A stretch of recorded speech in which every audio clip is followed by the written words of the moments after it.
छंगाई है, जिसमें रिहाई है, जिसमें बीमारियों से छंगाई है। और अब तेरा नाम, we worship you God, we worship you Jesus, we glorify your name, O God, magnify you O God Jesus। करुणा भलाई तेरी सदा रहेगी मुझ पर, तेरी विश्वास योग्यता देखूंगा मैं उम्र भर। करुणा भलाई, करुणा भलाई तेरी सदा रहेगी मुझ पर, तेरी विश्वास योग्यता देखूंगा मैं उम्र भर। मैं हाथ उठाकर गाऊंगा, यीशु तेरा नाम रहे ऊंचा। मैं हाथ उठाकर, Lord we worship you, यीशु तेरा नाम रहे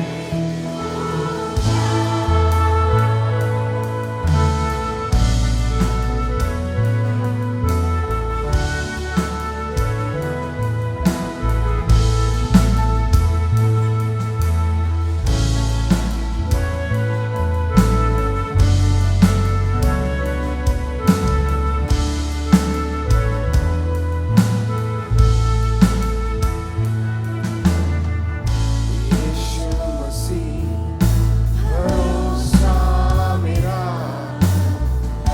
तू ही सहारा है मेरा। मुश्किल समय में तू ही दिलासा, साथ रहेगा तू सदा। फिर से गाएं से मिलके, यीशु मसीह भरोसा मेरा, तू ही सहारा है मेरा।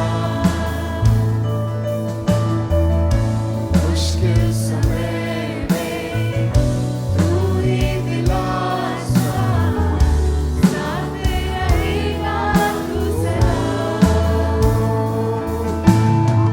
करुणा भलाई तेरी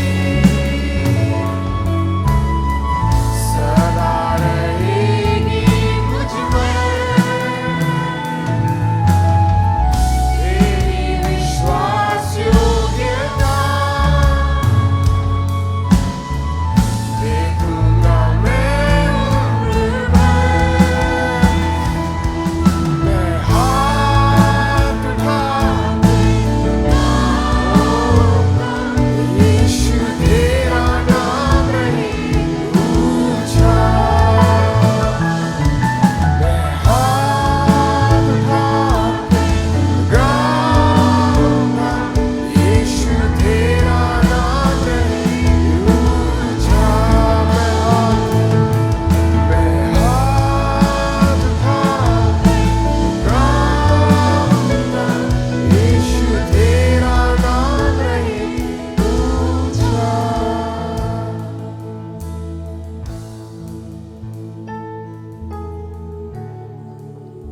अगर हम स्मरण करेंगे अपने जीवन के विषय में, पिछले बीते 3-4 सालों में जब कई लोगों का सामना मौत से हुआ, कई लोगों का सामना बीमारी से हुआ, परंतु उसकी करुणा और दया के कारण परमेश्वर ने हमको आज यहाँ तक लाया है।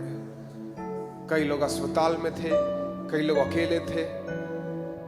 ऐसा समय था जब परिवार से अलग थे, ऐसा समय था जब हम एक कमरे में बंद थे, ऐसा समय था जब अस्पताल में अकेले थे। और ऐसा लग रहा था कि अगला दिन नहीं आएगा, परंतु हमारे परमेश्वर का अनुग्रह हमारे जीवन पे था। Lord, you were faithful. Your grace was there for us. When we faced death, Lord, your grace was there for us, oh God. जैसे हम इस अगले पद को गाते हैं, हम अपने जीवन के विषय में सोचे। हो सकता है पिछले 10 सालों में हम ऐसे परिस्थितियों से गए हैं जब हमारा जीवन एक अंत में आने वाला था, परंतु परमेश्वर की दया से आज आप और मैं यहाँ पर है। ओ मौत से है बचाया तूने, जीवन नया है दे दिया। ओ नाम लेकर पुकारा मुझे, महिमा से मुझको भर दिया। मौत से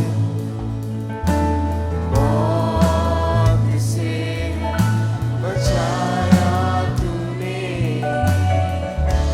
जीवन नया है दे दिया। नाम लेकर पुकारा मुझे, महिमा से मुझको भर दिया। घोषणा करें, गंगा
above all names.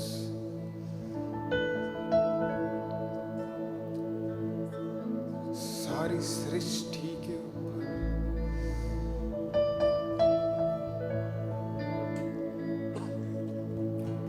तेरे ही नाम की गाते हैं स्तुति, मिलकर सारे स्वर्ग में गाते तू है पवित्र जो था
आदर महिमा, आदर और महिमा मिले तुझे, योग्य तू ही सदा। लेकिन प्रभु चाहता लेकिन मुझ पापी से गाऊंगा मैं तेरे लिए हालेलुया, हालेलुया होसन्ना। गाऊंगा मैं सिर्फ प्रभु तेरे लिए, हालेलुया होसन्ना। ओ गाऊंगा मैं तेरे लिए हालेलुया, हालेलुया होसन्ना। गाऊंगा मैं सिर्फ प्रभु तेरे लिए, हालेलुया होसन्ना। ओ हालेलुया होसन्ना, ओ हालेलुया होसन्ना, ओ हालेलुया होसन्ना, ओ हालेलुया होसन्ना, ओ हालेलुया होसन्ना। ओ तेरे नाम की महिमा, hallelujah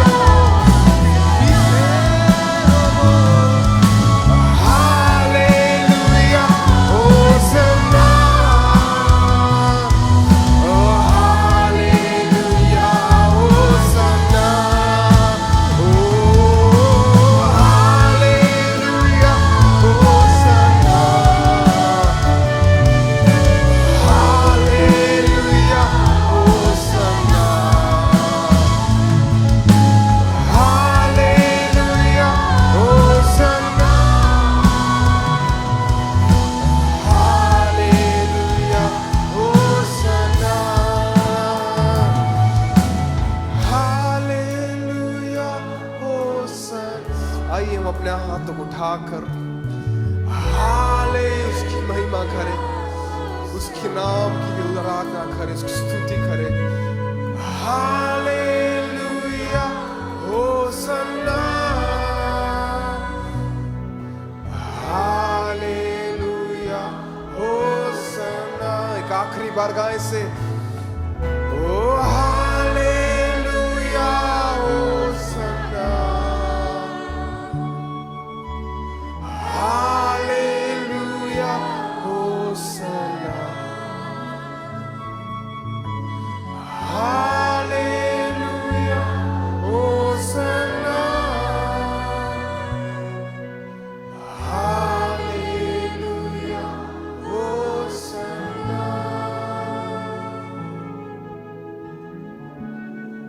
Jesus, we worship you, God. We worship you, King of Kings, Lord of Lords. You are a holy God, oh God. पवित्र परमेश्वर तू, कोई और परमेश्वर पवित्र नहीं है, कोई और, there is none like you, God. Oh mighty God, Almighty One, we worship you this morning.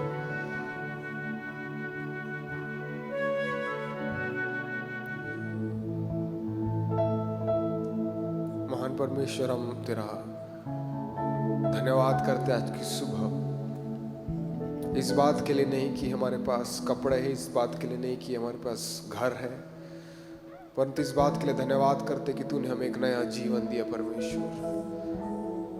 हम धन्यवाद करते कलवरी के खून के लिए परमेश्वर, जो उस क्रूस से बहा हमारे लिए परमेश्वर। हम धन्यवाद करते तो उस महान उद्धार के लिए जो हमारे पास है परमेश्वर। हम धन्यवाद करते कि तेरी अनुग्रह हम पर रही परमेश्वर, कि इतने सारे लाखों लोगों में, करोड़ों लोगों में तूने अपनी अनुग्रह, अपना सुसमाचार हम तक पहुंचाया परमेश्वर। Lord, we thank you for your grace in our lives, O God. This morning our hearts are full with thanks and words of gratitude towards you, O God, because you have done everything for us, O God. Lord, this morning we surrender our lives afresh to you. We surrender our lives afresh to you, God. परमेश्वर, एक और बार हम अपने जीवन को तेरे सामने समर्पित करते परमेश्वर। कितने बार हमने तुझे दुख पहुंचाया परमेश्वर, कितने बार हम उस सकरे रास्ते से हट के दुनिया में चले गए परमेश्वर, बट तेरा अनुग्रह, तेरी पवित्र आत्मा हमको आज भी बुलाती है परमेश्वर। आगे के समय को हम तेरे हाथ में सौंपते परमेश्वर, तेरे दासों को तेरे हाथ में सौंपते, तेरे दास को तेरे हाथ में सौंपते। होने दे तेरा वचन हमारे जीवन में बहुत सामर्थ से आने पाए, केवल सुनने वाले ना बनने पाए परमेश्वर, परंतु चलने वाले बनने पाए परमेश्वर। होने दे हमारे जीवन में तेरा वचन बहुत आयत का फल लाने पाए परमेश्वर। जैसे भजन संहिता 1 में कहता है, उस वृक्ष के समान होने पाए जो उस बहती नदियों के किनारे बसा हुआ है परमेश्वर। होने हमारे जीवन से ऐसे फल दिखने पाए परमेश्वर। आगे के समय को तेरे महान हाथों में सौंपते परमेश्वर। इस दुआ को यीशु के नाम से हम मांगते हैं, आमीन। So be ready to receive this morning. आज सुबह भी परमेश्वर का वचन दिल में ग्रहण करने के लिए तैयार रहें। He has been teaching for the last 35 years. विगत 35 साल से वो बाइबल का अध्ययन कराते आए हैं। So he knows what goes into you and what will not go into you. और उन्हें पता है कि कौन सी चीज आपके अंदर जा पाएगी, कौन सी नहीं जा पाएगी। So many of our students here बहुत से यहाँ पर जो विद्यार्थी हैं have been his students. उनके विद्यार्थी रहे हैं। Thousands of people have passed out from Southern Asia Bible College. Southern Asia Bible college Bangalore से हजारों की संख्या में अब तक विद्यार्थी उनके अधीन से निकल चुके हैं। And he is mentored to many lives. और वो बहुत सी जिंदगियों के लिए एक सलाहकार के जैसे वो रहे हैं। So he's got a song to sing for us also in Urdu. उनके पास में उर्दू में एक गीत भी है हमारे लिए गाने को आज सुबह। So shall we welcome him with a good clap? जब वो आते हैं, आइए स्वागत के साथ भी उनको अपने बीच में आमंत्रित करें।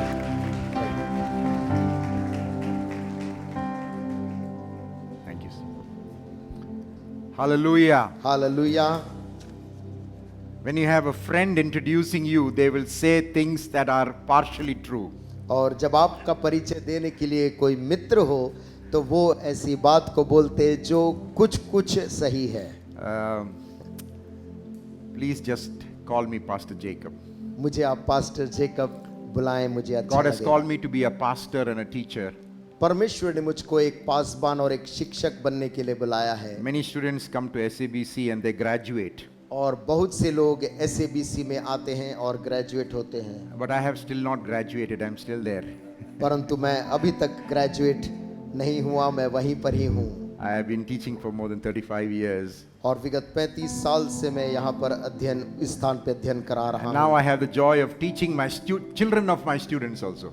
और मेरे जो विद्यार्थी रहे हैं उनके बच्चों को भी पढ़ाने का मुझे अब सौभाग्य मिला। Many thoughts are going in my mind. बहुत सी विचार मेरे मन से दौड़ रही थी जब I'm just so taken up with the faithfulness of God. मैं परमेश्वर की विश्वास योग्यता को सोचकर वास्तव में भावुक हो गया। When I was 19 years old and I was spending time, many hours praying with Ajit Bhai. 19 साल की उम्र में जब मैं प्रभु में आने के बाद मैं भाई अजीत के साथ प्रार्थना में समय बिताता था। Many hours, just the two of us would sit in that little church and sing. He would play the piano and we would sing and worship God. कई घंटों हम बैठकर उस छोटे से चर्च में भाई अजीत पियानो बजाते थे और हम वहीं बैठकर दोनों प्रार्थना में बने रहते थे। And I can never forget that, and I know that made an indelible impact on my life. और मैं जानता हूँ उस चीज ने मेरे जीवन में एक अचूक छाप छोड़ा है। So I just want to acknowledge God's goodness that has come into my life through wonderful servants of Jesus like Pastor Ajit. Pastor Ajit जैसे अद्भुत प्रभु के दासों के द्वारा जो मैंने आशीष पाई है उसके लिए मैं प्रभु को धन्यवाद देता हूँ। Just this morning I was talking to Pastor Anu about God's faithfulness and how God raised him from that bed in 2020 when he was so sick. और सन 2000 में जब वो बीमारी के बिस्तर में थे, आज सुबह मैं पास्टर अनु से बात कर रहा था कि कैसे प्रभु ने उनको वहां से उठाया। He was on a ventilator, he could not speak. और वो वेंटिलेटर में थे और बात करने में समर्थ नहीं थे। I remember going to visit him in the hospital in Bombay, and he had a slate on which was written A, B, C, D, and he would point to the letters and speak to me. और मैं बॉम्बे उनसे मिलने के लिए अस्पताल गया और उनके पास एक हाथ में एक स्लेट था जिसमें ABCD के अक्षर लिखे थे और उसी से ही बात वो करते थे। God is good. परमेश्वर भला। Hallelujah. Hallelujah. You and I are here today because this gracious, good God is here with us. आप और मैं आज इसलिए जीवित हैं क्योंकि ये अनुग्रहकारी परमेश्वर हमारे साथ है। And I am reminded of the time when I came to the Lord. I went to a small Hindi church in Jabalpur. और मैं जबलपुर में स्थित एक हिंदी कलीसिया में मैं जाने लगा उद्धार के बाद। Before that, all my life I was in an English congregation. और उसके पूर्व में पूरे समय एक इंग्लिश सभा में शामिल हुआ करता था। And then when I went there, this song was one of my favorite songs. और जब मैं वहां पहुंचा तो ये वाला जो गाना है ये मेरा वहां एक प्रिय गानों में से एक था जिसके लफ्ज उर्दू में हैं।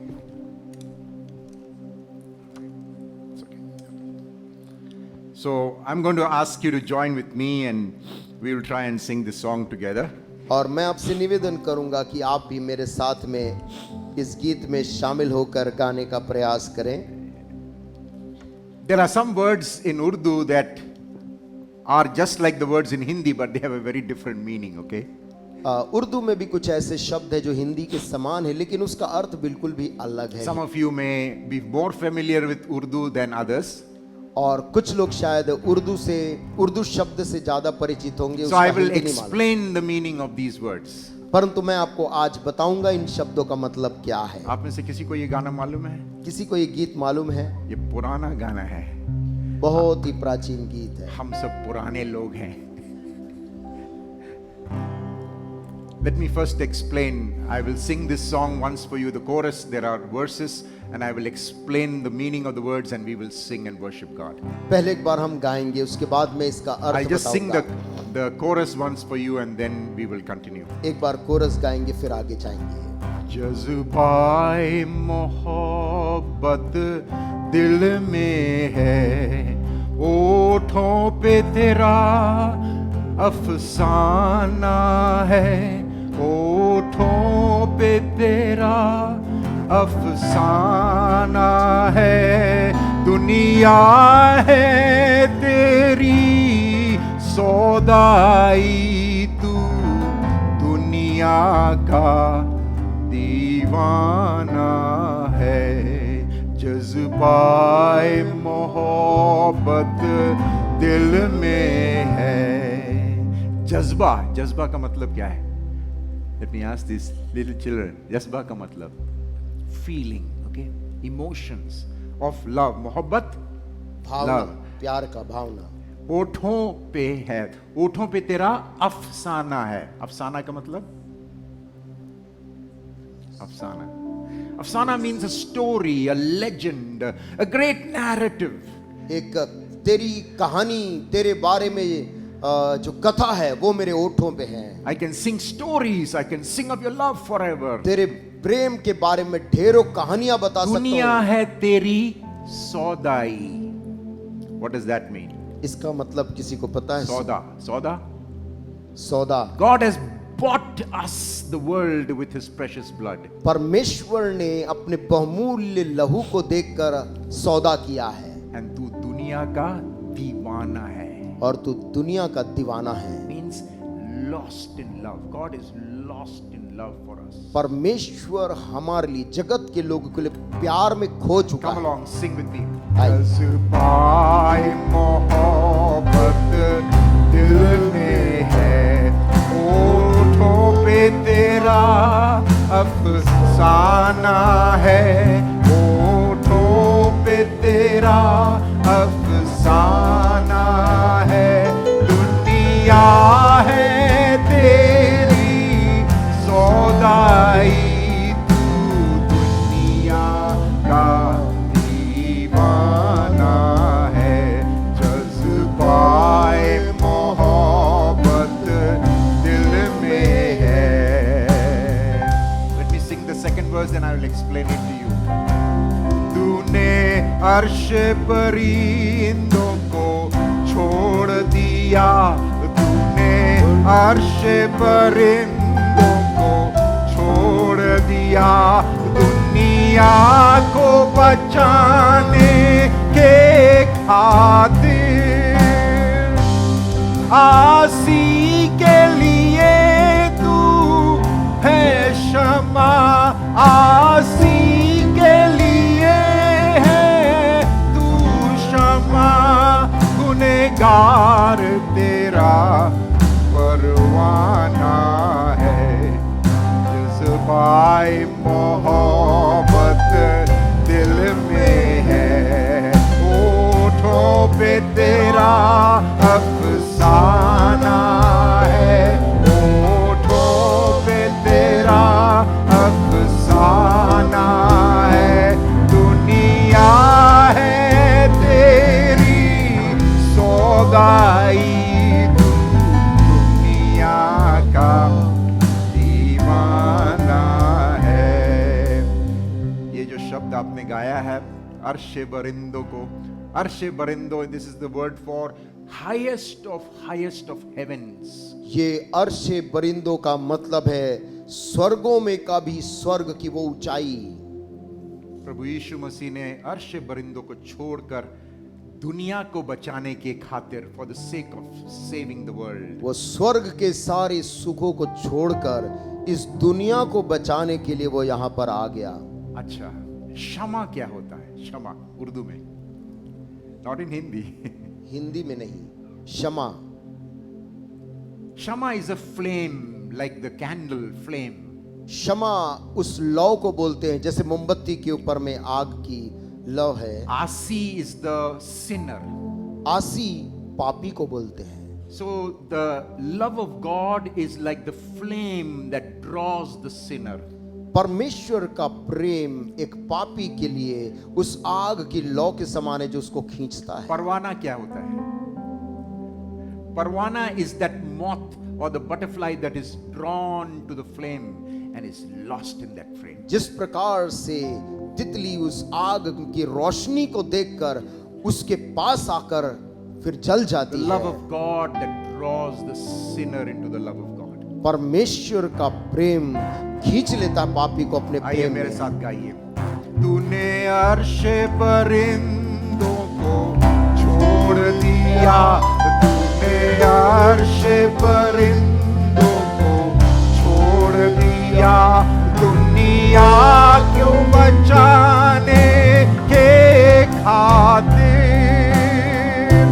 आसी के लिए है तू है क्षमा, आसी के लिए जब तू है क्षमा, गुनहगार तेरा परवाना है, जज्बाए मोहब्बत दिल में है, ओठों पे तेरा अफसाना है, ओठों पे तेरा अफसाना है, दुनिया है तेरी सौगाई, तू दुनिया का दीवाना है, जज्बाए मोहब्बत दिल में है।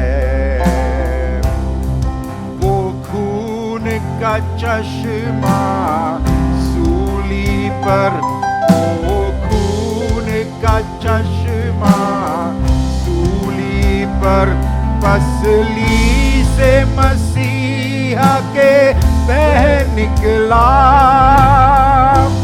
सूफी के लिए वो आब बना, सूफी के लिए वो आब बना, रिंदों के लिए मैं खाना है।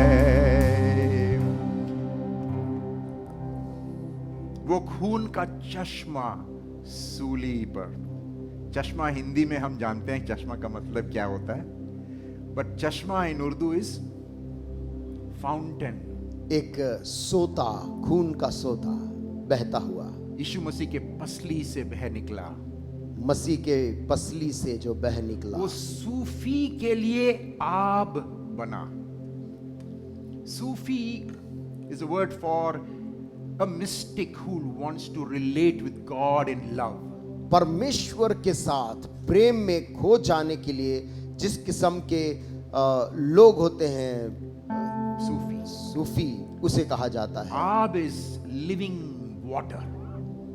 और आब जो है वो जीवन के जल को आब बोला जाता है। परंतु रिंदों के लिए मैखाना is a place of drinking. मैं खाना उस जगह को बोलते हैं जहां पर लोग जाकर पीते हैं। And rindo means those who don't understand it, those who don't care, the drunkards, for them they miss out on this. और जो शराबी है, जो लोग नहीं समझते, वो उसको चूक जाते हैं।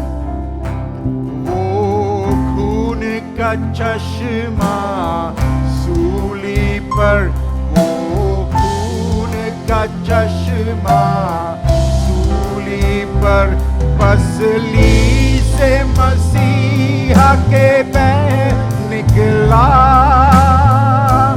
सूफी के लिए वो आब बना, सूफी के लिए वो आब बना, रिंदों के लिए मैं खाना है। जज्बाए मोहब्बत दिल में है, होठों पे तेरा अफसाना है, होठों पे तेरा अफसाना है। दुनिया है तेरी सौगाई, तू दुनिया का जज्बाए मोहब्बत। एक और वर्स है, जिन्हें नाज है अपनी नेकी पर, जिन्हें नाज है अपनी नेकी पर, ये बात जरा उनसे कह दो। शरीयत का जमाना गुजर गया, शरीयत का जमाना गुजर गया, अब फसल मसीह का जमाना है। जज्बाए मोहब्बत दिल में है। बच्चों को सिखा दो ये मतलब, ये वर्ड्स का मीनिंग आपको जानना जरूरी है। जिन्हें नाज का मतलब घमंड, जिसे गर्व है अपनी नेकी पर, इन देयर ओन राइचियसनेस, अपनी धार्मिकता पर, ये बात जरा उनसे कह दो, ये बात जरा उनसे कह दो। शरीयत का जमाना गुजर गया, the time of law and that kind of righteousness is over. वो दंड वाली व्यवस्था का जमाना गुजर गया है। Now it is a time of fazal, the grace of God. Hallelujah. और मसीह के अनुग्रह का जमाना वो है। जिन्हें नाज है अपनी नेकी पर, जिन्हें नाज है अपनी नेकी पर, ये बात जरा उनसे कह दो।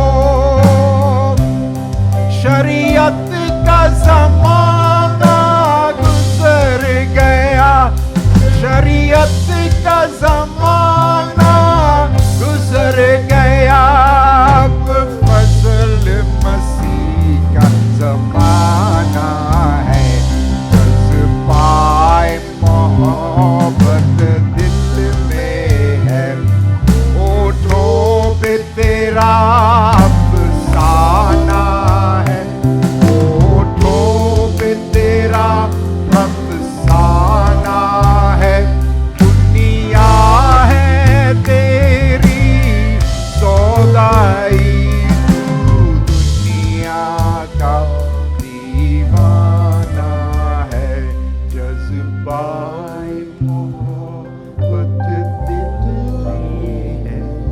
Hallelujah. हालेलुया।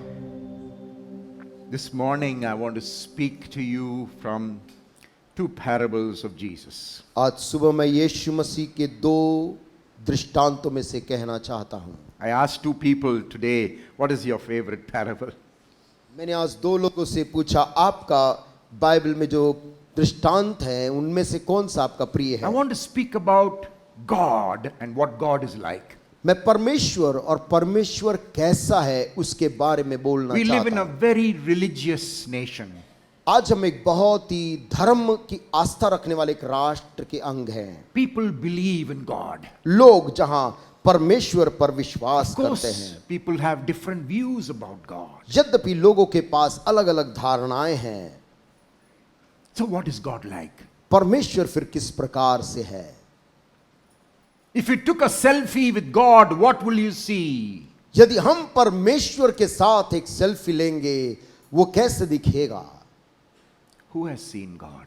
किसने परमेश्वर को देखा है? Where do we find reliable information about God? परमेश्वर के बारे में भरोसेमंद जानकारी हमें कहां से मिलेगी?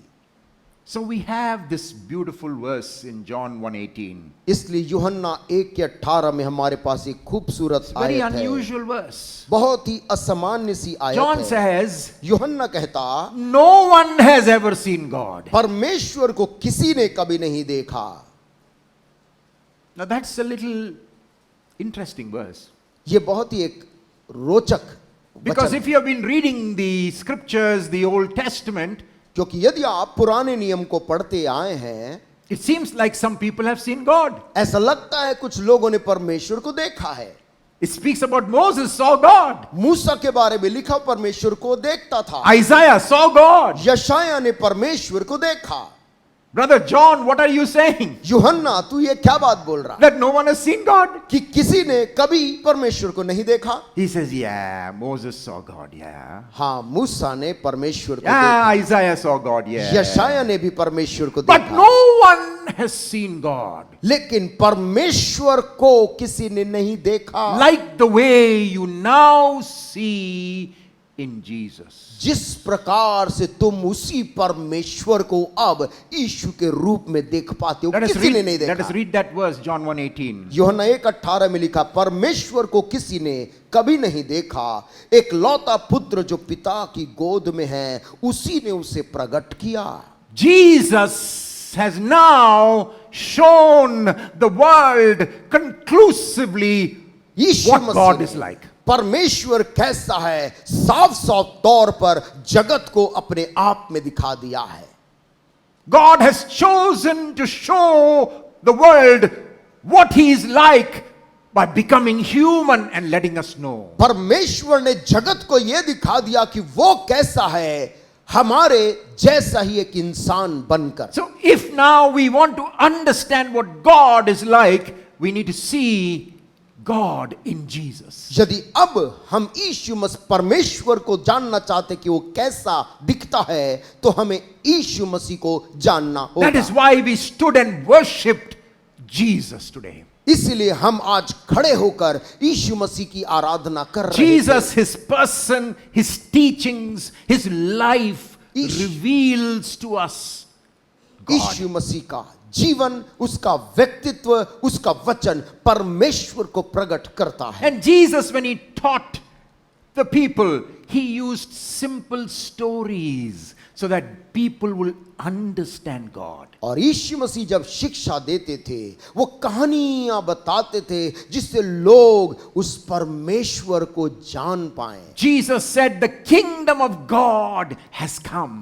यीशु ने कहा परमेश्वर का राज आ गया है। Repent and believe the good news. मन फिरा और शुभ संदेश पर विश्वास करो। He taught parables to explain what God's kingdom is like. परमेश्वर का राज कैसा है ये बताने के लिए उसने दृष्टांतों का सहारा And लिया। then through his life and his death and his resurrection and his coming back to us through the Holy Spirit, he continues to show us what God is like. अपने जीवन, अपनी मृत्यु, अपने पुनरुत्थान और अपने फिर से आने के द्वारा और पवित्र आत्मा के द्वारा उसने ये प्रकट किया कि परमेश्वर किस प्रकार के स्वभाव का This है। morning I want to share from two of those beautiful parables of Jesus. आज सुबह मैं यीशु मसीह के दो खूबसूरत दृष्टांतों में से बोलना चाहता हूं।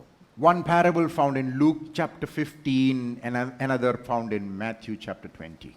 एक पाया जाता है लूका 15 और दूसरा मत्ती उसके 20 में। It'll be great if you can keep your Bibles open and follow with me. बहुत अच्छा होगा कि यदि हम लोग अपनी बाइबलों को जो हमारे हाथ में उसे खुला रखें और आप मेरे साथ साथ चलें। Yesterday in the morning class, I reminded people that your Bible, the chapter and verse divisions you see, were not original to the original writers. कल सुबह की जो सभा हुई थी उसमें मैंने लोगों को बताया कि जो बाइबल आप हाथ में पकड़े हैं उसमें अध्याय हैं और आयतें हैं, ये जो मूल बाइबल उसमें नहीं है। All right. So when you're reading, read your Bible. Don't get stuck with these divisions and headings in your Bible. और इसलिए जब आप बाइबल पढ़ते हैं तो बाइबल को पढ़ें जो कि मूलतः है, ना कि अध्यायों में और आयतों में रुक So जाएं। chapter 14, the last phrase of chapter 14. 14 अध्याय का जो आखिरी वचन वहां पर लिखा हुआ Remember है। when Luke is writing, there is no chapter 15 there, no division. लूका जब इसको लिख रहा था तो उसने उसको 14-15 करके विभाजन बिल्कुल नहीं किया था। And ध्यान the रहे। last phrase here he says in the words of Jesus, those who have ears to hear, let them hear. और वो आखिरी एक उदाहरण देता और कहता है कि जिसके सुनने के कान हो वह सुन ले, यीशु ने कहा। And the next thing he writes is now the tax collectors and sinners gathered around to hear him. और अगली लाइन लूका लिखकर बोलता है कि चुंगी लेने वाले और पापी उसके पास सुनने के लिए इकट्ठा हुए। Now because of that division in your Bible, you don't see that connection. आपके बाइबल में 14 की आखिरी आयत और 15 में एक विभाजन है, इसलिए आप दोनों के बीच का मेल नहीं देख पाते हैं। Jesus says, those who have ears to hear, let them hear. The next line is, now the tax collectors and sinners gathered around to hear him. यीशु मसीह ने कहा जिसके सुनने के कान हो वह सुन ले, और चुंगी लेने वाले और पापी लोग सुनने के लिए उसके पास आए। The tax collectors and sinners were attracted to Jesus like the moth to the flame. और चुंगी लेने वाले और पापी यीशु के पास ऐसे खींचे आते थे जैसा कि वो कीड़ा जो कुछ समय में जल जाने वाला है, रोशनी के पास, आग के पास खींच जाता है। Look at the next verse. अगली आयत देखिए। Now the Pharisees and the scribes muttered. पर फरीसी और शास्त्री कुड़कुड़ाने लगे। कुड़कुड़ाना क्या होता है? आपको मालूम है कुड़कुड़ाना? हम कुड़कुड़ाते हैं कभी कभी। Yes. They muttered, this man welcomes sinners and eats with them.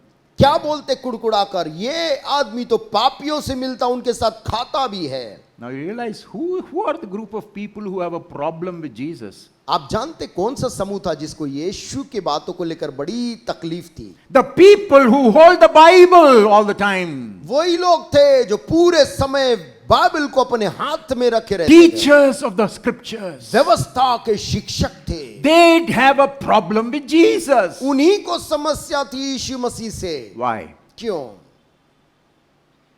Why do they have a problem with Jesus? क्यों इन धार्मिक लोगों को यीशु से समस्या थी? Because Jesus does not fit their picture of God. क्योंकि यीशु मसीह उनकी धारणा जो परमेश्वर के बारे में उन्होंने बना रखी थी उसमें यीशु मसीह सही नहीं बैठता था। People who are always holding scripture, लोग जो हमेशा वचन को चाहते हैं, they think they know God. उनको लगता है कि उन्होंने परमेश्वर को जान लिया। But when they look at Jesus, they say, no, God is not like this. परंतु जब वो यीशु की तरफ देखते तो बोलते नहीं नहीं नहीं नहीं, ये परमेश्वर ऐसा नहीं हो सकता। Verse 3 says, तीसरी आयत कहती है, then Jesus told them this parable.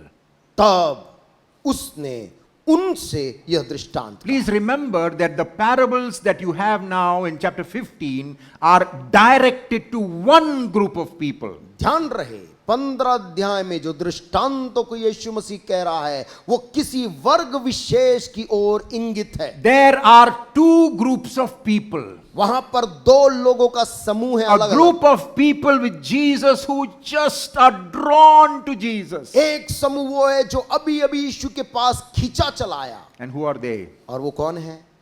They are the tax collectors and sinners. पापी लोग और चुंगी लेने वाले लोग। And there is another group of people who are having a problem with Jesus. और दूसरा एक समूह है जिनको यीशु के साथ में दिक्कत है। Now Jesus turns to them and gives them these parables. यीशु मसीह इसी दिक्कत वाले लोगों की तरफ मुड़कर उनसे दृष्टांत कहता है। Yesterday in the class, what we studied 2 hours, let me put it in 2 minutes for you. 2 घंटे कल जो हमने पढ़ाई किया था मैं 2 मिनट में अभी आपको बता When दूं। you read the Bible, don't read verses, read the Bible.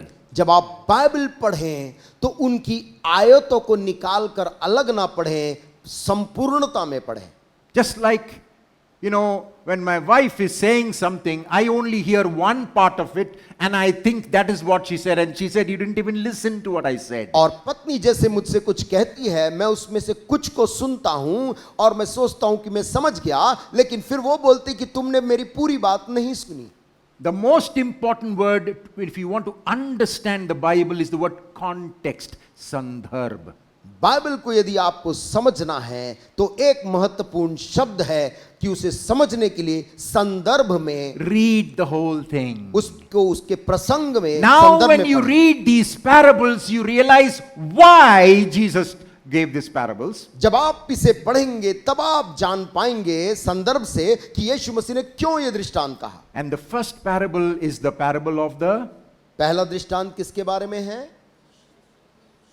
जी हाँ, we have called it the parable of the lost sheep. हमने खोई हुई भेड़ का दृष्टांत ऐसा नाम दे दिया। Luke did not give that name. ये जो शीर्षक ऊपर लिखा ये लूका ने नहीं लिखा। Jesus did not give it that name. यीशु मसीह ने भी दृष्टांत का शीर्षक नहीं दिया, Pastor Jacob, but हमारे बाइबल में लिखा है वो. लेकिन हमारे बाइबल में तो लिखा हुआ है। So खोई you हुई। need to realize that these title headings in your Bible are not original of the writer of the Bible. They are traditional, put by Bible translators, hopefully to help us. और ध्यान रहे कि ना यीशु मसीह ने ना किसी ने, लूका ने भी इसको शीर्षक दिया, परंतु बाइबल का अनुवाद करने वाले लोगों ने हमारी मदद करने के लिए लिख दिया खोई हुई भेड़ का दृष्टांत।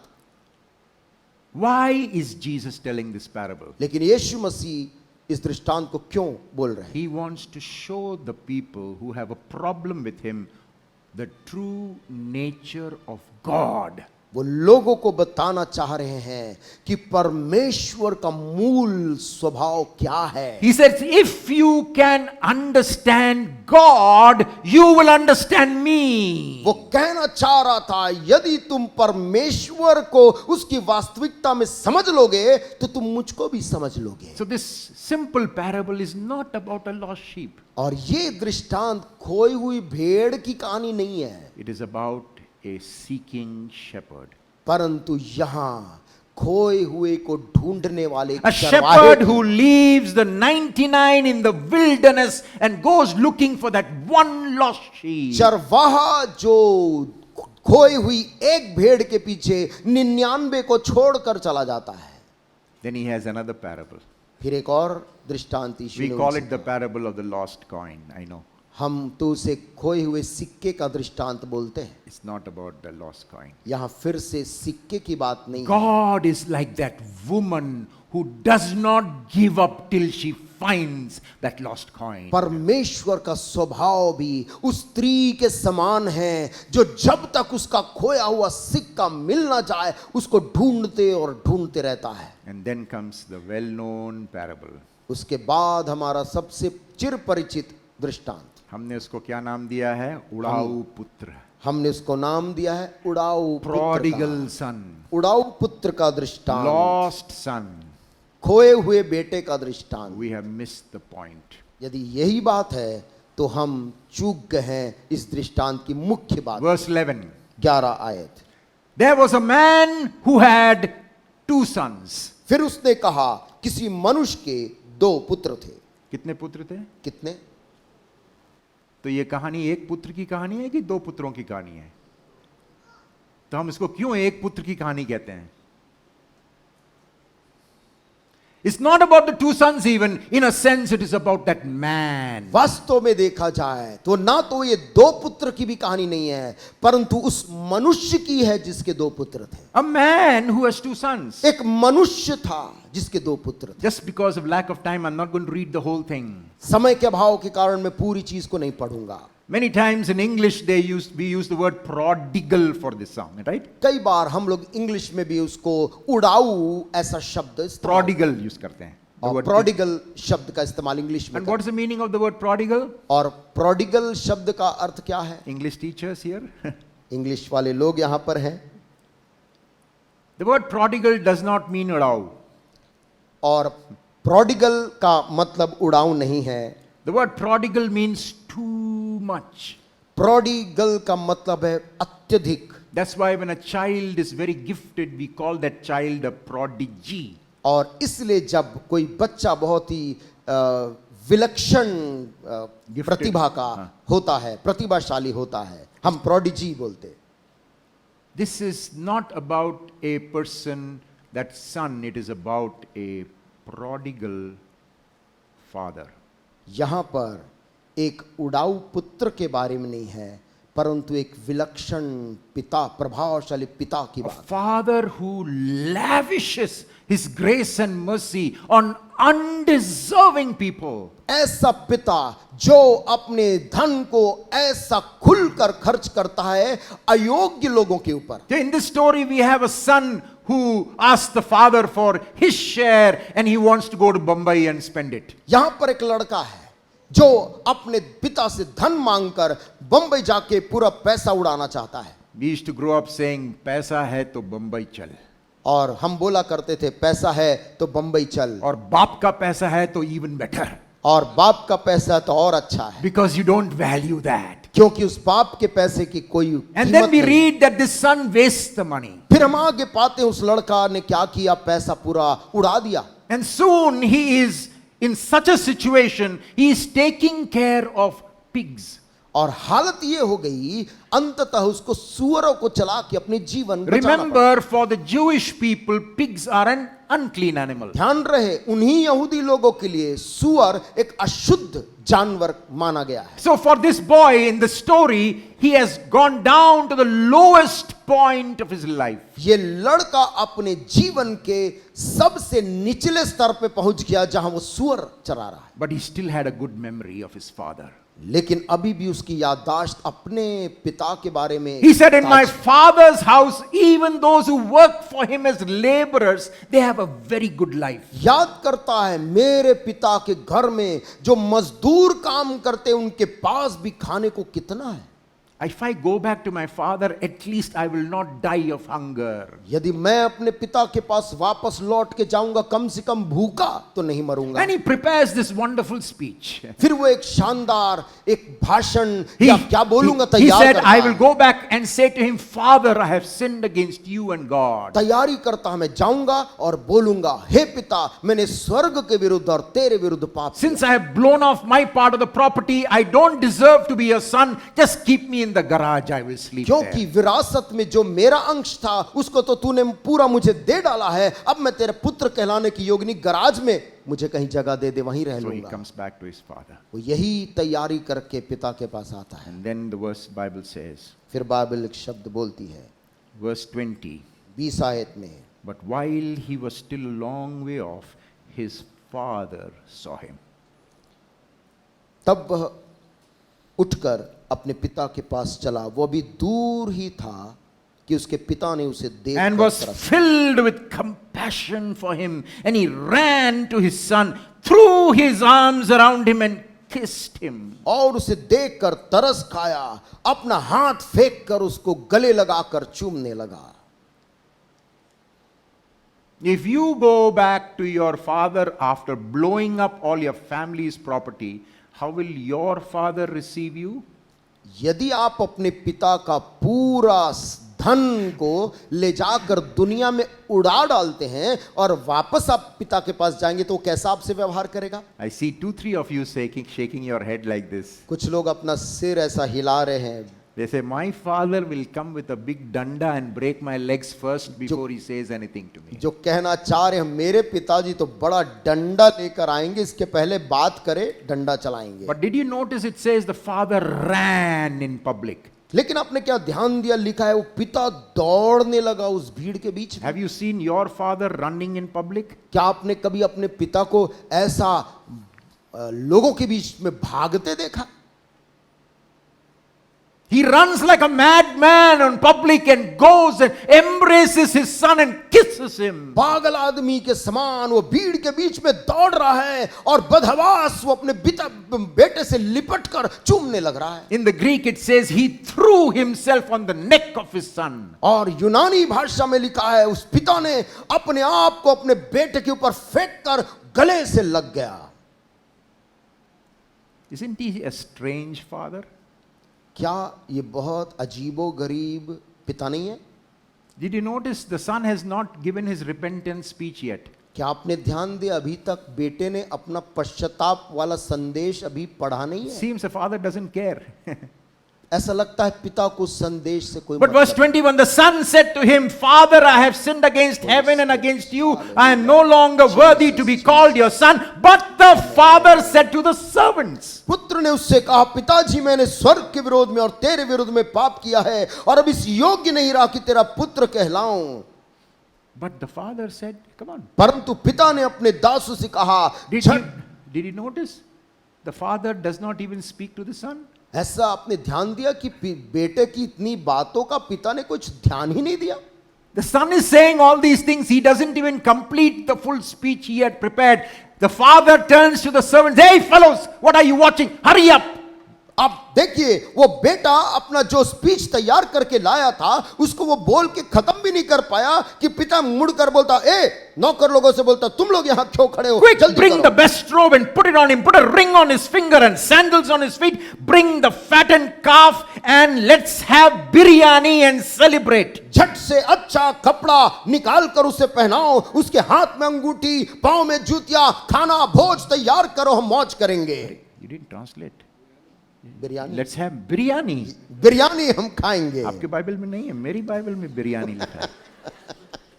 For this son of mine was dead and is alive again. He was lost and is found. So they began to celebrate. क्योंकि मेरा ये पुत्र मर गया था, फिर जी गया है, खो गया था, अब मिल गया है, और वे आनंद करने लगे।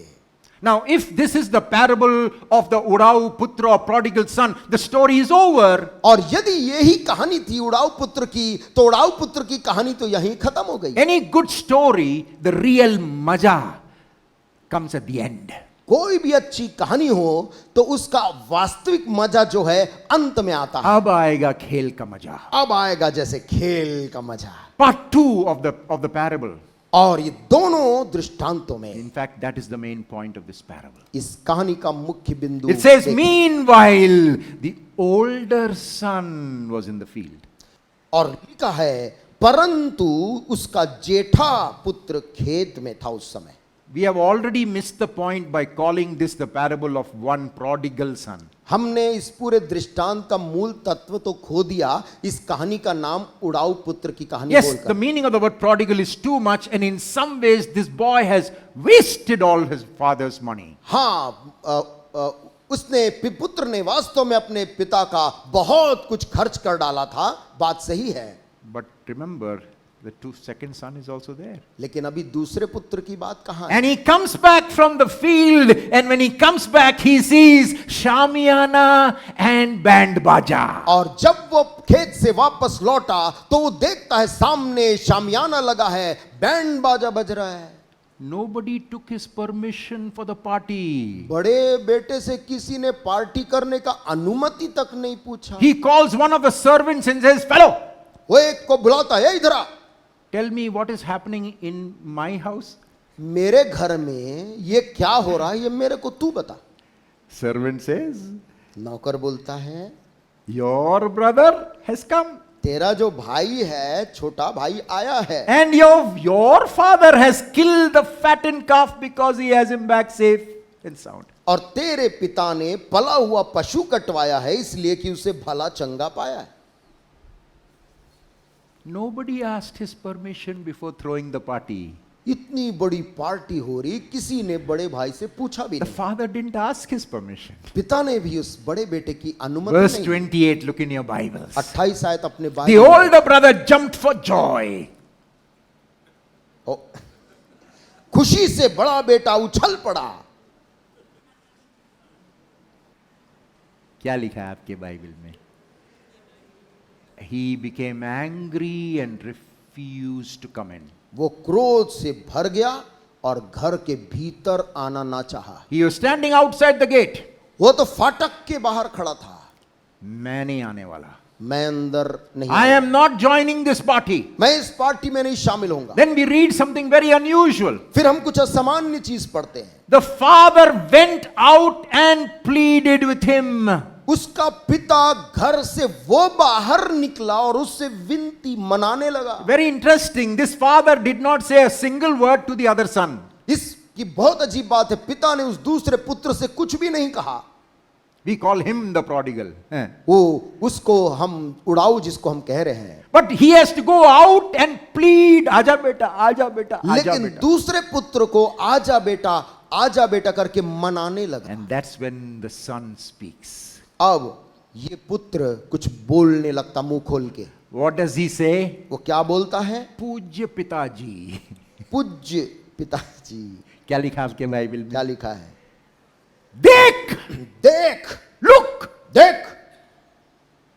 He doesn't even respect his father.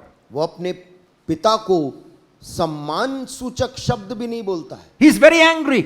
बहुत क्रोध में है। He said, look, वो कहता देख, all these years I have worked like a slave for मैं you. इतने वर्ष से गुलाम के समान तेरी सेवा कर रहा हूं, And you did not even give me a dal roti somewhere. और तूने मुझको कभी दाल रोटी भी कहीं ऐसे खाने And then- आनंद करने नहीं then what दिया। does he say? फिर क्या बोलता है? When this son of yours, और जब तेरा ये पुत्र who has wasted your money with prostitutes, जिसने तेरी संपत्ति वेश्याओं में उड़ा दी है, he comes back and you take him out for 5-star party. वो आया तो तू उसको वो 5 स्टार पार्टी उसके लिए कर रहा है।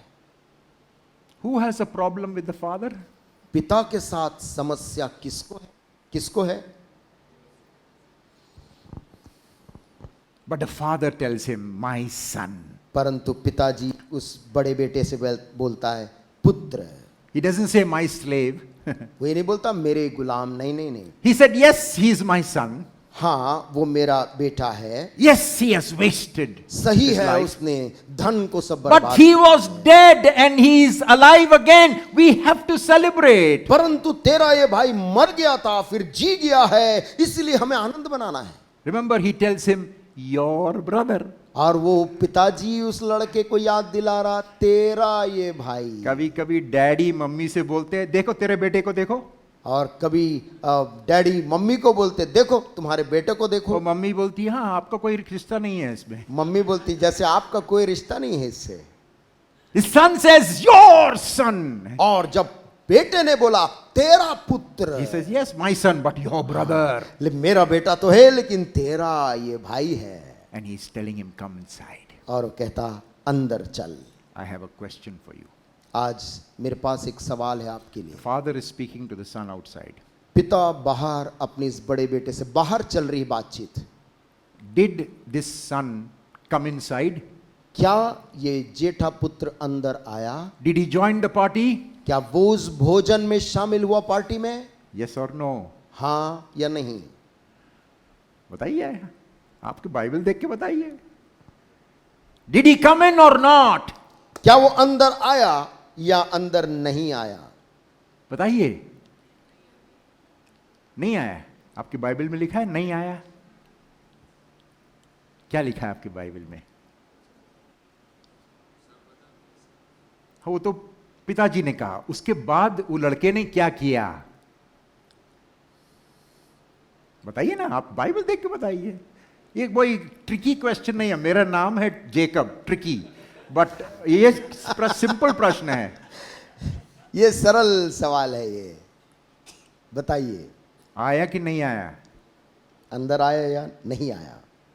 नहीं आया? आपकी बाइबल में लिखा है? नहीं लिखा है। नहीं लिखा है। क्यों नहीं लिखा है?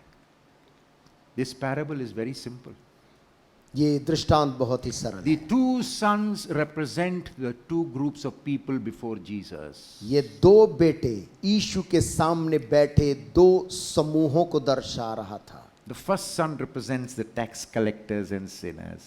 पहला छोटा पुत्र तो वो था जो चुंगी लेने And वाला the और father पापी, is just welcoming them. और पिता उसका स्वागत करके The ले लेता second है। son represents the Pharisees and the scribes. दूसरा जेठा बेटा फरीसी और They शास्त्रियों cannot tolerate this kind of God. वो इस प्रकार के परमेश्वर को बर्दाश्त नहीं कर सकते। So Jesus wants them to decide the ending of the story. इसलिए यीशु मसीह चाहता है कि वे खुद इस कहानी का अंत तय करें। You decide whether you will come inside or not, but the Father is not changing his Amen. plan. आप इस बात को तय करें कि आप अंदर आएंगे या नहीं आएंगे, लेकिन पिता ने अपनी योजना में कोई परिवर्तन नहीं किया आपके लिए। आमेन, hallelujah. This parable is not about one son. ये दृष्टांत एक उड़ाऊ पुत्र की कहानी नहीं है। This is about God. ये परमेश्वर जो पिता उसकी बात है। This is about God who is a gracious, loving Father. ये परमेश्वर जो अनुग्रहकारी प्रेमी पिता है।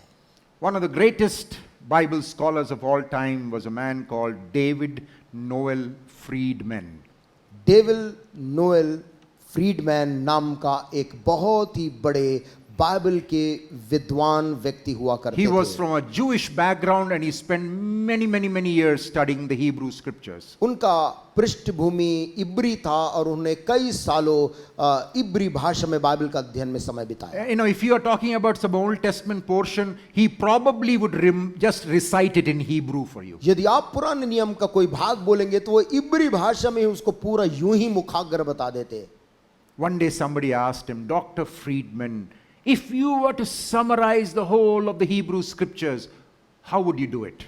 किसी ने एक दिन उनसे पूछ लिया, डॉक्टर फ्रीडमैन, यदि पूरे बाइबल को आपको कुछ ही शब्दों में उसका सार बताना हो, आप कैसे करेंगे? Remember, this is a man who knows the Hebrew scriptures better than probably anybody else. ध्यान रहे, ये आदमी उसकी हम बात कर रहे हैं जो इब्री भाषा में बाइबल का बड़ा ज्ञाता था। He said, उन्होंने उत्तर दिया, there is forgiveness. वहां क्षमा है। Hallelujah. Jesus. That was his summary of the whole scriptures. पूरे पवित्र शास्त्र का सार यही था कि वहां Now, you know what? The psalmist says that in Psalm 130, verse 3 and 4. भजन 130 उसके 3 और 4 में दाऊद भजन लिखते हुए यही बोलता है। He says, Lord, if you kept a record of sins, who can stand? प्रभु, यदि तू हमारे अधर्मों का लेखा रखता तो तेरे सन्मुख कौन खड़ा हो सकता? But with you there is Hallelujah. forgiveness. Parantu, Therefore you are hallelujah. reverenced. Hallelujah. परंतु तेरे साथ वहां पर क्षमा है, इसलिए प्रभु तू महान है। Today we are here because there is forgiveness. आज सुबह हम लोग यहाँ Hallelujah. पर इसीलिए एकत्रित हो पाए Hallelujah. क्योंकि वहां क्षमा है। Hallelujah, hallelujah. जिन्हें नाज है अपनी नेकी पर, ये बात जरा उनसे कह दो, शरीयत का जमाना गुजर गया, गया अब है। फजल मसीह का जमाना है। Hallelujah. Amen, hallelujah. Jesus tells these parables so that people will understand what God is like. यीशु मसीह दृष्टांत लोगों को इसलिए बता रहा कि लोग जान जाएं कि परमेश्वर जिसकी उपासना करते वो है कैसा। God is like a loving, seeking shepherd. परमेश्वर एक प्रेमी ढूंढने वाले एक पिता। God चरवाहे is like that woman who will not give up till she finds that lost coin. परमेश्वर उस स्त्री के समान है जो जब तक खोए हुआ ना मिल जाए ढूंढता रहता। God is like this father who is divana for the world. परमेश्वर इस पिता के समान है जो जगत के लिए दीवाना है। And Jesus says, if you can understand this God, you will know why I am sitting with sinners and loving them. ओ यीशु मसीह कहना चाह रहे थे, यदि तुम इस परमेश्वर के स्वभाव को जान लोगे तो समझ जाओगे मैं क्यों चुंगी लेने वाले और पापी के संग बैठा I just हूं। want us to read a couple of verses from the letters of Paul, 2 Corinthians 5:18 and 19. दूसरा कुरिन्थियों 5:18 और 19 आयत को यदि हम पढ़ लेंगे, Please read. ये सब बातें परमेश्वर की ओर से है, जिसने मसीह के द्वारा अपने साथ हमारा मेल मिलाप कर लिया और मेल मिलाप की सेवा हमें सौंप दी है। अर्थात परमेश्वर ने मसीह में होकर अपने साथ संसार का मेल मिलाप कर लिया और उनके अपराधों का दोष उन पर नहीं लगाया और उसने मेल मिलाप का वचन हमें सौंप दिया। Sometimes we may like to think about God and say there are two sides of God. कई बार हम परमेश्वर के बारे में जब अध्ययन करते तो हम ऐसा पहचानते हैं कि परमेश्वर के दो पहलू हैं। We say God is love, but He is also just. हम बोलते परमेश्वर प्रेम भी है, परमेश्वर लेकिन न्यायी धर्मी We भी है। say God is merciful, but He is also holy. परमेश्वर दयावंत है लेकिन परमेश्वर साथ ही As साथ if they पवित्र are भी two है। sides of the same coin. ऐसा लगता है एक ही सिक्के के दो पहलू की हम बात But कर I रहे would हैं। like to put it slightly differently. परंतु मैं कुछ हटकर आपसे कहना चाहूंगा, There is only one side to God. परमेश्वर का एक और केवल एक पहलू God है। is love, परमेश्वर प्रेम है, but His love is a just love. लेकिन उसका यही प्रेम धर्मी न्यायी प्रेम है। God is mercy, परमेश्वर करुणा है, but His mercy is a holy mercy. परंतु उसकी दया पवित्र दया है। The second parable, quickly, that I want to bring it to your attention, दूसरा दृष्टांत जल्द मैं आपके सन्मुख लाना चाहता is हूं, found only in the Gospel of Matthew. जो केवल मत्ती के सुसमाचार में पाया जाता है। Matthew chapter 20. मत्ती 20 अध्याय।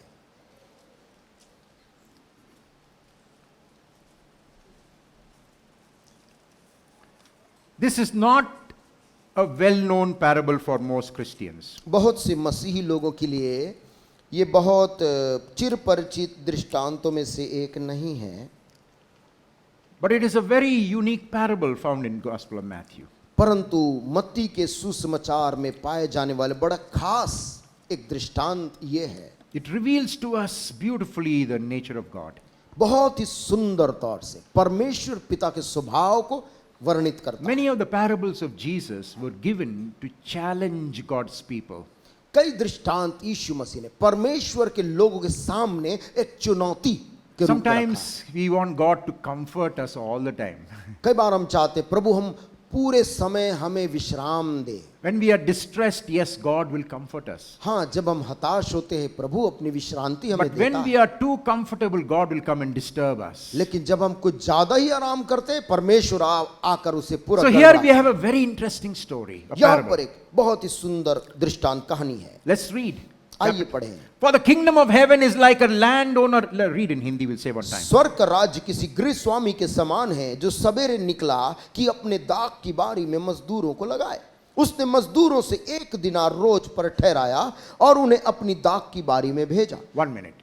We are living in a world here in the time of Jesus of agriculture. हम यीशु मसीह के दिनों में कृषि के एक युग की बात यहाँ देख So रहे a हैं। manager has to plan for the harvest. He knows how many people he needs. एक व्यवस्था करने वाले आदमी को मालूम है कि कटनी के लिए उसे कितने मजदूरों को नौकरी में And लगाना a पड़ेगा। denarius is a fair wage for one day. और 1 दिन की मजदूरी के लिए 1 दिनार पर्याप्त राशि है। This is the hard world of day laborers. और ये दैनिक मजदूरों का एक कठिन श्रम है। In many of our cities, when these big building projects are there, you will see hundreds of these day laborers. बड़े बड़े शहरों में बड़े विशालकाय जब इमारतें बनती हैं आप पाएंगे दिन में काम करने वाले ढेरों मजदूर वहां In काम। the life of a day laborer, if they don't get that day's labor, their family will be hungry. ये दैनिक मजदूर को यदि उस दिन का मजदूरी ना मिले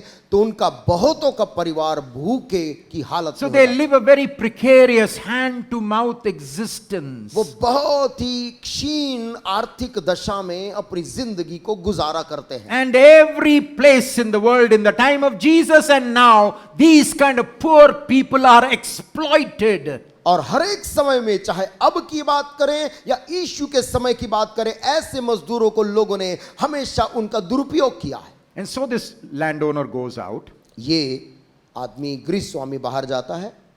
early in the morning, 6 o'clock in the morning, he gets some laborers. सुबह सुबह शायद 6 बजे वो जाकर उसको कुछ मजदूर मिल गए। Verse 3 onwards. तीसरी आयत के आगे लिखा है, फिर एक पहर दिन चढ़े। एक पहर is 9 o'clock in the morning. एक पहर मतलब सुबह का 9 बजे उसने निकलकर अन्य लोगों को बाजार में बेकार खड़े देखा और उनसे कहा, तुम भी दाख की बारी में जाओ और जो कुछ ठीक है तुम्हें दूंगा। अतः वे भी गए।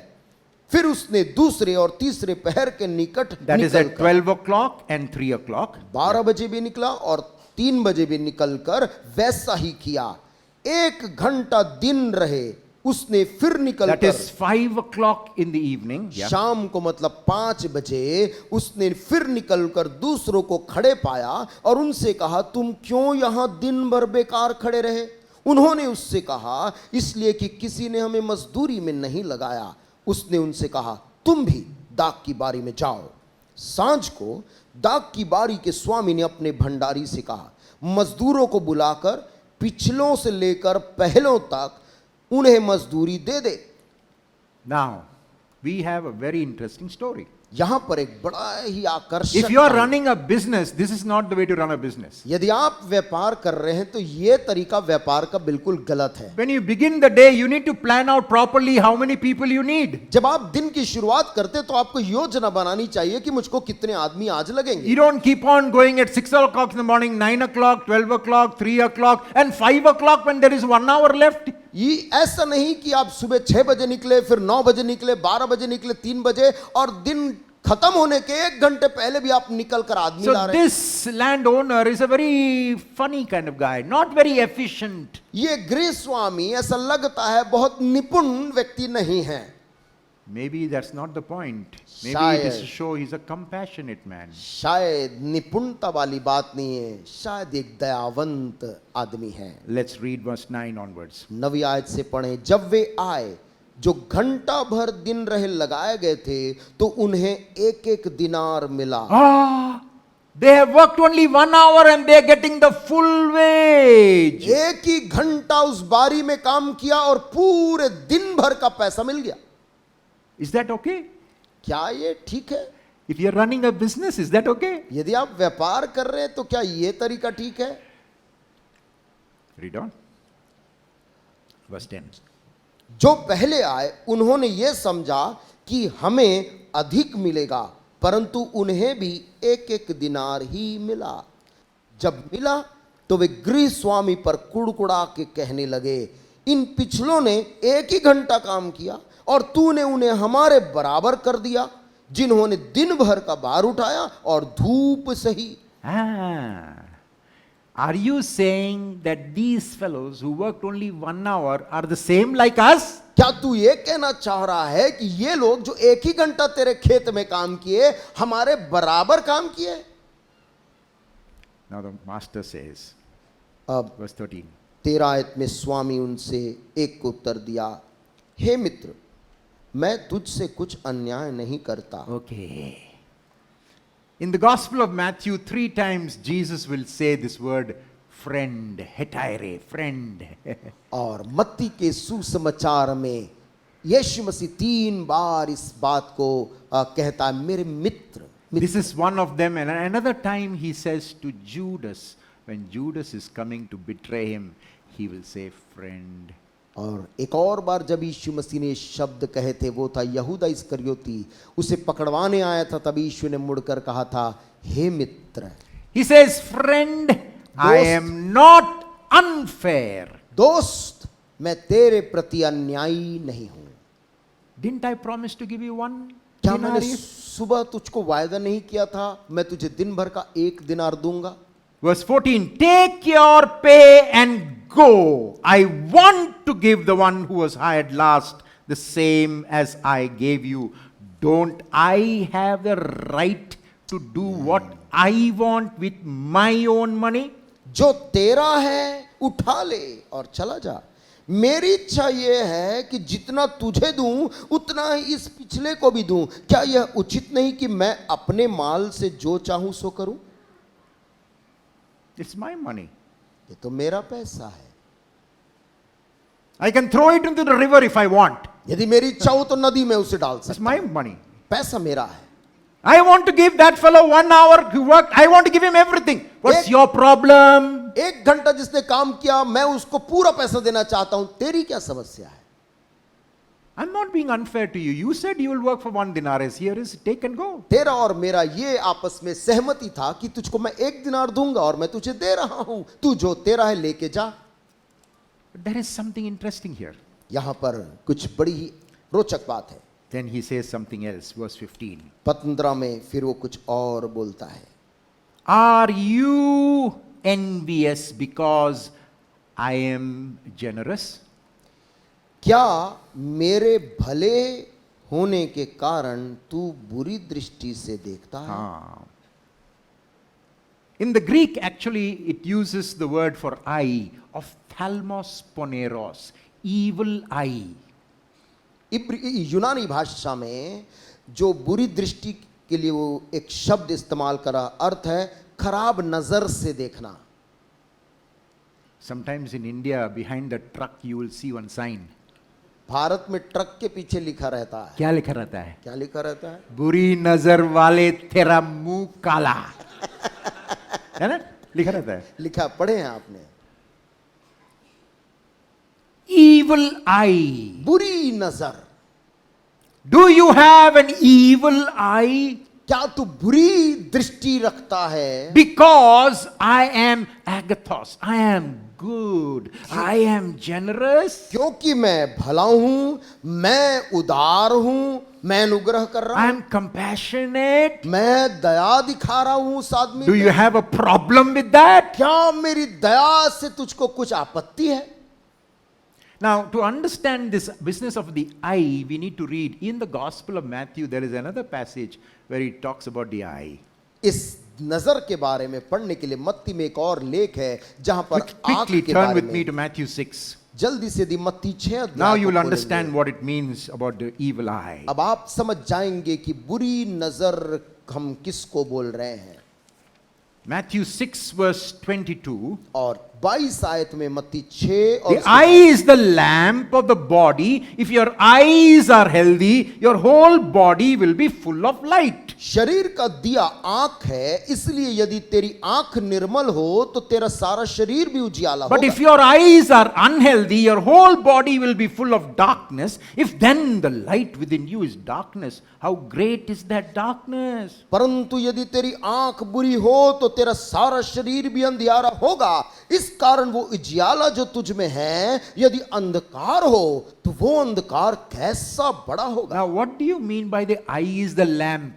शरीर दिया है, इसका क्या आंख दिया है, इसका क्या मतलब है? Does any light come out of your eyes? क्या इसमें से कोई रोशनी निकलती है? No. So this is not about modern physiology. ये आज के आधुनिक शरीर ज्ञान के बारे में नहीं है। We know, we study in school, right? Eye in में। biology and physics class, what the eye is. आंख क्या है हम उसे स्कूल में पढ़ते हैं, But to understand this, परंतु इसे समझने के लिए remember, meanings always come from the context, context. अर्थ संदर्भ से. हमेशा उसके संदर्भ को पढ़ेंगे तब समझेंगे। So let us read the verses before that. आइए Verse 19 onwards. 19 से यदि हम पढ़ लें, Do not store up for yourselves treasures on earth where moths and vermin destroy and where thieves break in and steal, but store up for yourself treasures in heaven or in God where moths and vermin do not destroy and where thieves do not break in and steal, for where your treasure is, there your heart will be also. अपने लिए पृथ्वी पर धन इकट्ठा ना करो, जहां कीड़े और काई बिगाड़ते हैं और जहां चोर सेंध लगाते और चुराते हैं, परंतु अपने लिए स्वर्ग में धन इकट्ठा करो, जहां न तो कीड़ा और न काई बिगाड़ते हैं और जहां चोर न सेंध लगाते न चुराते हैं, क्योंकि जहां तेरा धन है वहां तेरा मन भी लगा रहेगा। Look at verse 24 now. 24 आयत को पढ़िए। We are looking at the verses before and after this passage. We read about the eye. अभी जो आंख के बारे में पढ़ा उसके ऊपर और नीचे दोनों को पढ़ रहे हैं। Verse 24. 24 आयत, कोई मनुष्य दो स्वामियों की सेवा नहीं कर सकता, क्योंकि वह एक से बैर और दूसरे से प्रेम रखेगा, या एक से मिला रहेगा और दूसरे को तुच्छ जानेगा। तुम परमेश्वर और धन दोनों की सेवा नहीं कर सकते। The context is about money. ये पूरा संदर्भ यहां पर धन के बारे में है। An evil eye is when we have an ungodly perspective to money.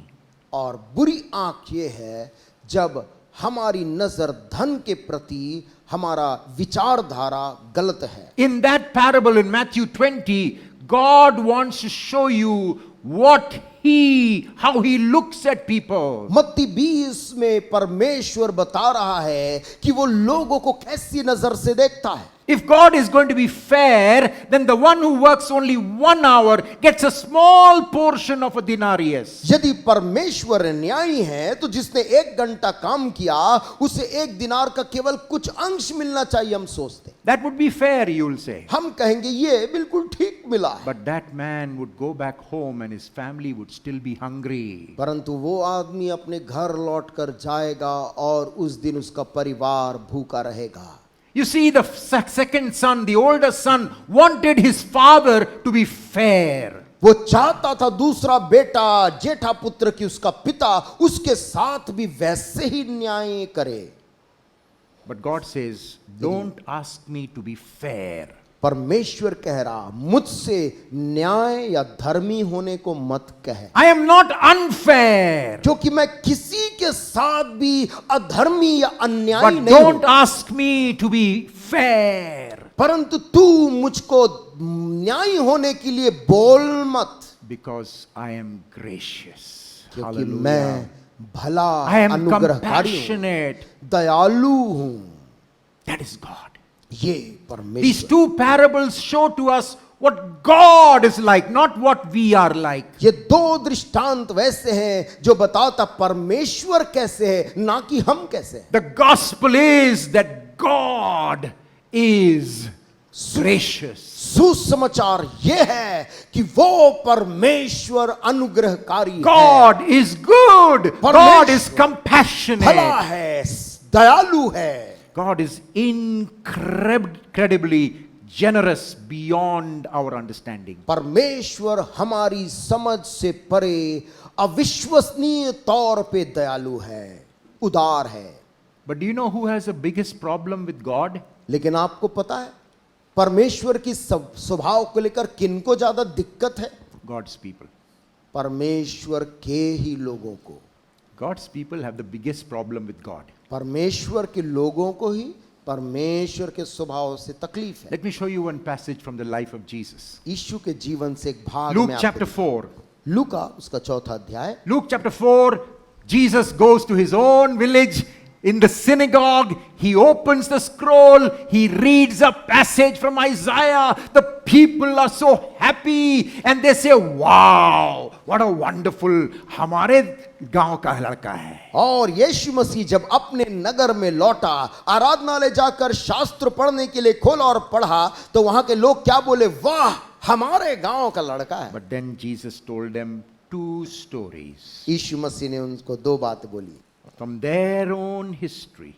उन्हीं लोगों के इतिहास से निकाल Verse कर। 25. 25 आए। I assure you that there were many widows in Israel in Elijah's time when the sky was shut for 3.5 years and there was a severe famine throughout the land. Yet Elijah was not sent to any of them but to a widow in Zarephath in the region of Sidon.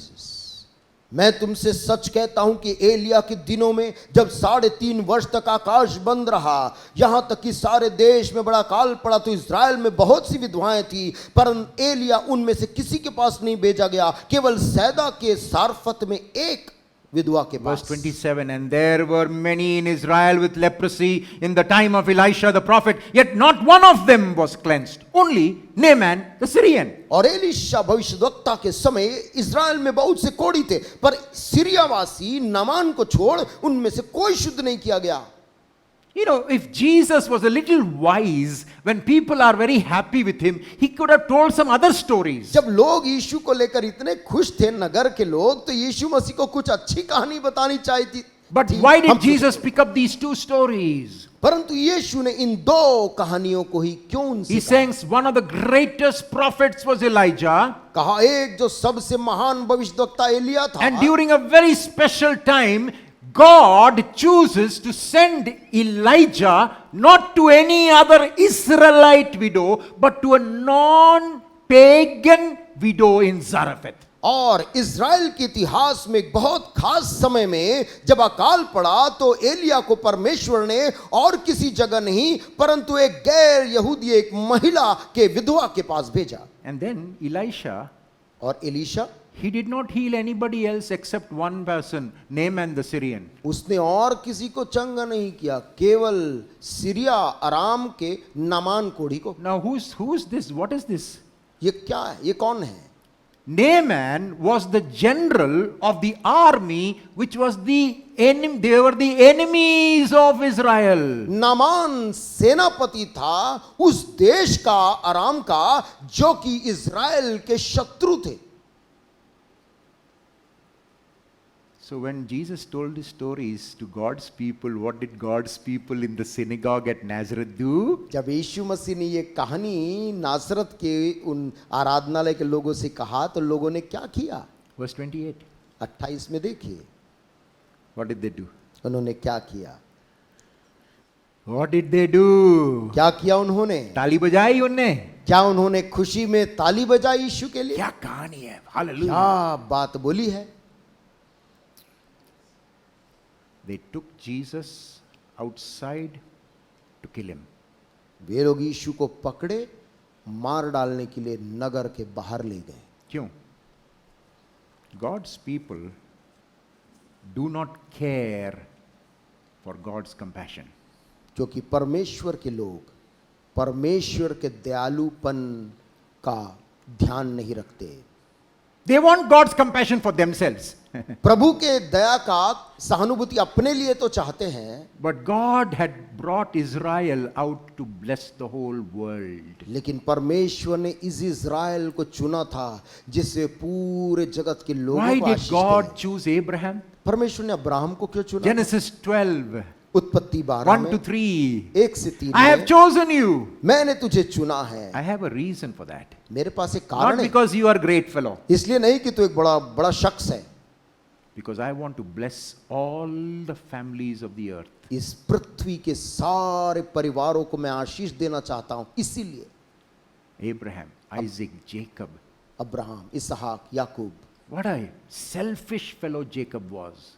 याकूब कितना स्वार्थी मनुष्य था। You read the whole narrative, not one good thing he did for anybody. कोई भी एक भी अच्छा काम उसने दूसरों के लिए नहीं किया। God loves the world. परमेश्वर ने जगत से And God chose Israel to bring blessing to the world. परमेश्वर ने इज़राइल को चुनने का मतलब था कि पूरे जगत को उससे आशीष But they. Israel is not able to see that. लेकिन इज़राइल उस चीज को देखने में चूक रहा है।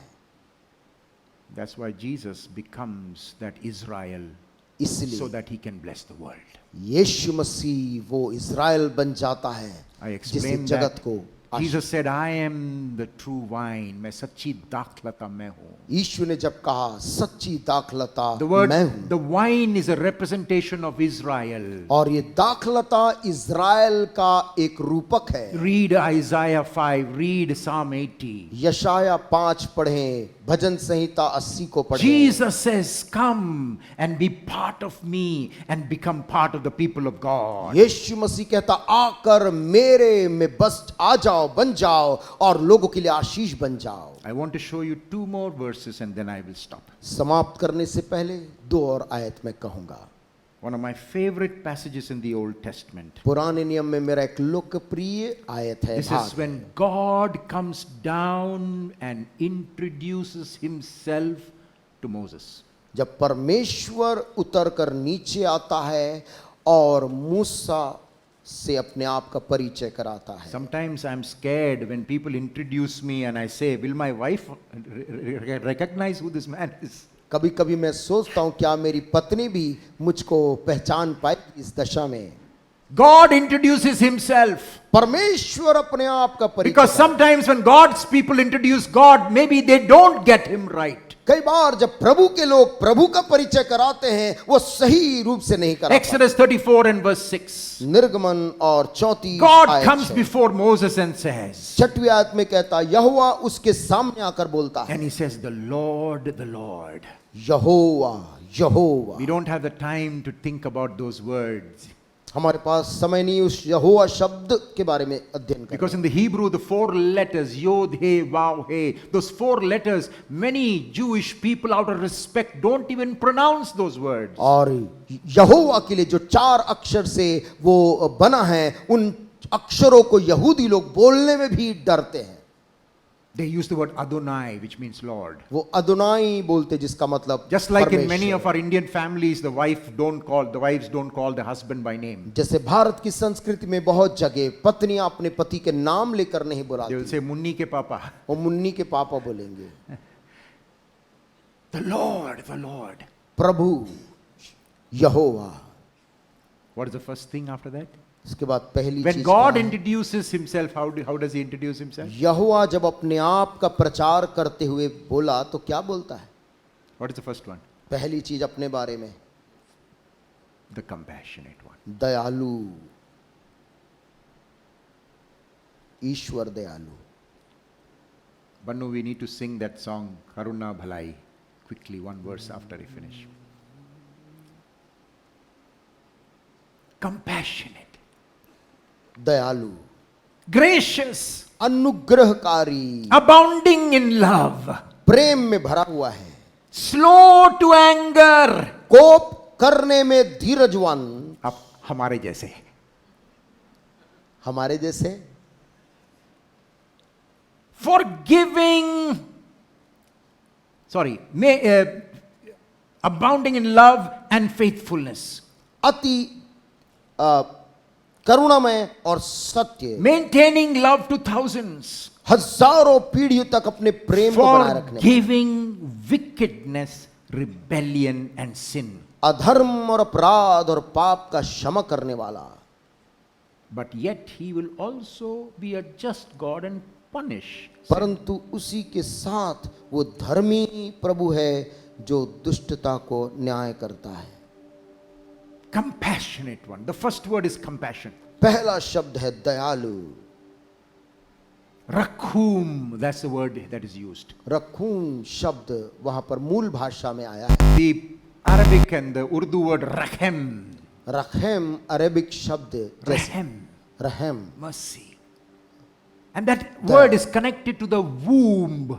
और ये शब्द गर्भ से जुड़ा निकला हुआ एक शब्द है। Do you know that God has a womb?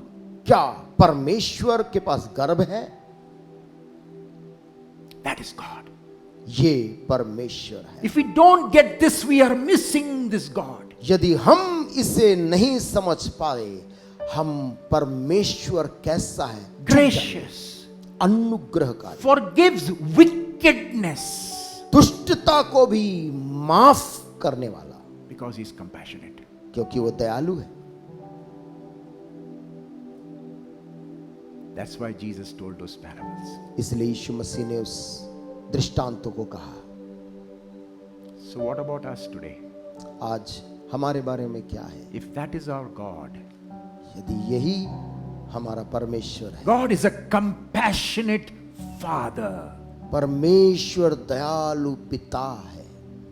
What about us? हमारे बारे में क्या है? Let me show you one verse. मैं एक आयत Paul writing to the Colossians. कुलुस्सियों को लिखते हुए Colossians chapter 3 and verse 12. कुलुस्सियों 3 के 12 में वो कहता है,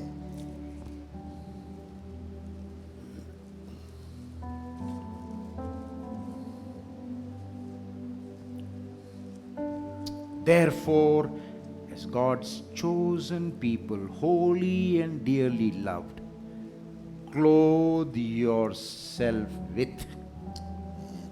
इसलिए परमेश्वर के चुने हुओं के समान जो पवित्र और प्रिय है धारण करो.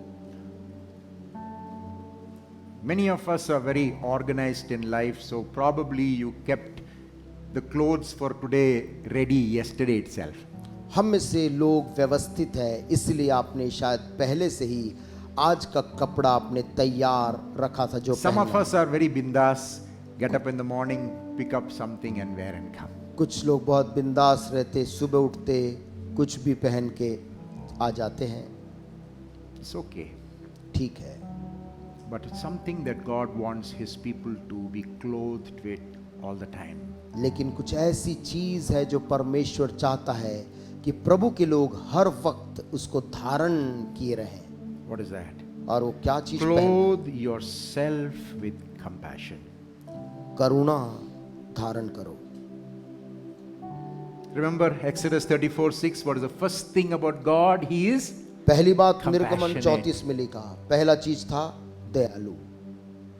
the word here compassion in the Greek again has to do with the intestines. और फिर यूनानी शब्द में जो शब्द है वो भी आंत से जुड़ा हुआ शब्द बनता है. Feel here अंदर तक महसूस because होने that's वाला, your God.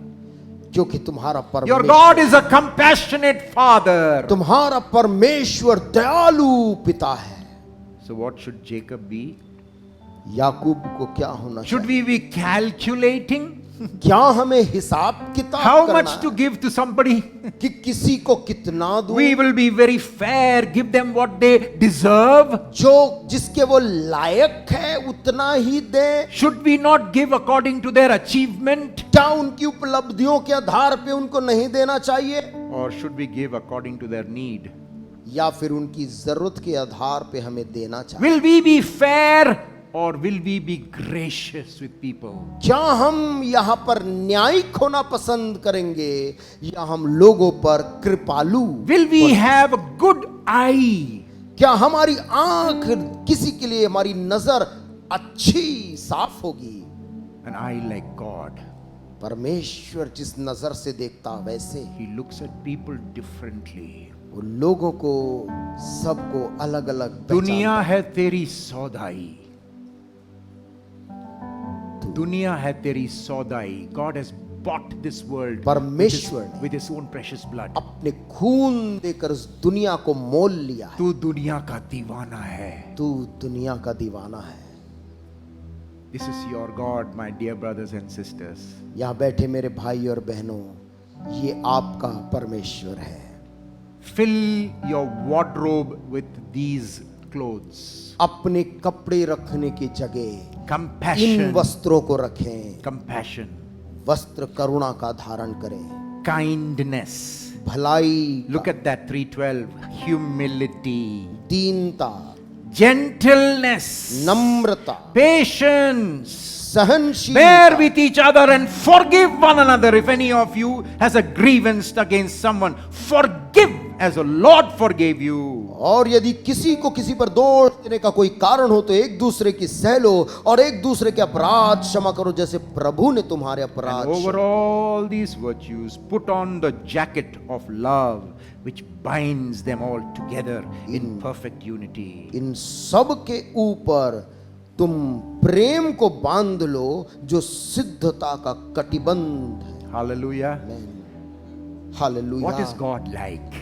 परमेश्वर कैसा है, Jesus has revealed that to us. यह यीशु ने प्रकट की हमारे ऊपर. God of mercy and goodness. प्रभु दयालु है, भला है.